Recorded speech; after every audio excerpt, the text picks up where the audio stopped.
Hey everyone, and welcome. Today we're tackling a really cool problem called swim in rising water. It's marked as hard, but don't worry, we'll break it down step by step. The core idea is all about finding the best path through a grid that's slowly flooding. Let's get into it. Okay, so here's the setup. We get a square grid of numbers. You can think of each number as the elevation of that piece of land. It starts raining, and the water level rises over time. At time t, the water level is exactly t. Our goal is to get from the top left to the bottom right corner. The main rule is about movement. You can only swim from your current square to an adjacent one if the elevation of both squares is less than or equal to the current water level, which we're calling t. We're looking for the smallest possible value of t that makes the entire journey possible. Let's think about this a different way. If you pick any path from the start to the end, that path has a bunch of different elevations. To swim along that whole path, you have to wait until the water is higher than the highest single point on that path, right? That highest point is like a bottleneck. So our problem is really about finding a path that has the lowest possible bottleneck. The value of that lowest bottleneck is our answer. Let's look at the simple example from the problem. We want to get from the 0 to the 3. We can try going right first, from 0 to 2, then down to 3. The elevations on that path are 0, 2, and 3. The highest one is 3, so we'd need to wait until time 3. What if we go down first? From 0 to 1, then right to 3.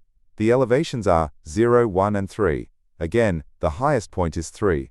Since all possible paths have a bottleneck of 3, that's our minimum wait time. Just a quick heads up, we'll be walking through the solution using Python, but don't worry if that's not your main language. The logic is what's important, and it applies everywhere. Okay, for our first approach, let's ask a simple question. Can we make it to the end if we wait for a specific amount of time? Let's call it t. This is a simple yes or no question. Now think about this. If you can complete the swim at time 10, you can for sure complete it at time 11, because the water is even higher. This property, where if it works for one value, it works for all higher values, is called monotonicity, and whenever you see that, you should immediately think binary search. So here's the game plan. We know our answer, the minimum time, has to be somewhere between 0 and the highest possible elevation in the grid. We'll binary search within that range. For each guess, which we'll call t, we run a check. We use a standard pathfinding algorithm like BFS to see if we can get from the start to the end, but with one rule. We're not allowed to step on any square with an elevation greater than our guessed time t. If our BFS finds a path, it means our guess was good enough, maybe even too high. So we try searching for a smaller time. If it fails, our guess was too low, and we need to search for a larger time. We keep doing this until we narrow it down to the single best answer. Here's the full Python code for that idea. You can see the main function, swim in water, which sets up the binary search. The real work happens in that helper function, can reach end. Let's look at that part more closely. This is our pathfinding helper. It takes the grid and our guessed time as input. First, a quick check. If the starting cell itself is higher than our time, we can't even begin, so we return false. Otherwise, it's a standard BFS. We use a queue and a visited set. The most important part is the condition for adding a neighbor to the queue. We only explore a new cell if its elevation is less than or equal to the time we're currently testing. If we manage to reach the end, the function returns true. Alright, now for a more direct approach. Let's think of this as finding the shortest path. But what does shortest mean here? It's not the number of steps. The cost of any path is its highest point, its bottleneck. We want the path with the minimum cost. This problem structure is perfectly suited for a famous graph algorithm called Dijkstra's. Here's how it works. We use a priority queue, which is just a data structure that always gives you the smallest item back. We'll store triplets in it. The maximum elevation seen so far on a path, the row, and the column. We start by putting the information for the top left cell into the queue. Then, we loop. In each step, we pull out the entry with the smallest maximum elevation. This is key. We're always exploring the easiest path first. From there, we look at its neighbors.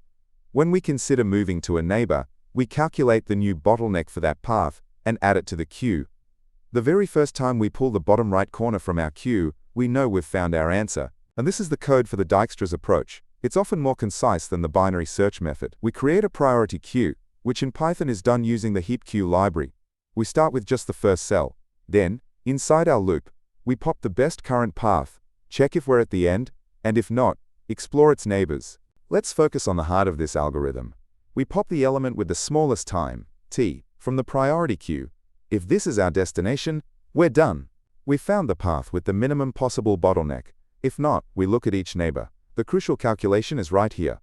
The bottleneck for the path to this new neighbor is the larger of two values. The bottleneck of the path to get to our current cell, which is t, and the elevation of the neighbor cell itself. We then push this new path information onto the queue. Because we always explore the path with the minimum t first, we are guaranteed to find the optimal solution. So how do these two approaches compare in performance? Well, they're actually identical in terms of theoretical complexity. The time it takes is roughly n squared times log n, where n is the size of one side of the grid. This is because both methods essentially have to consider all n squared cells, and each consideration involves a logarithmic time operation, like a heap operation or a binary search step. For space, both need to keep track of visited cells, which can be up to n squared in the worst case.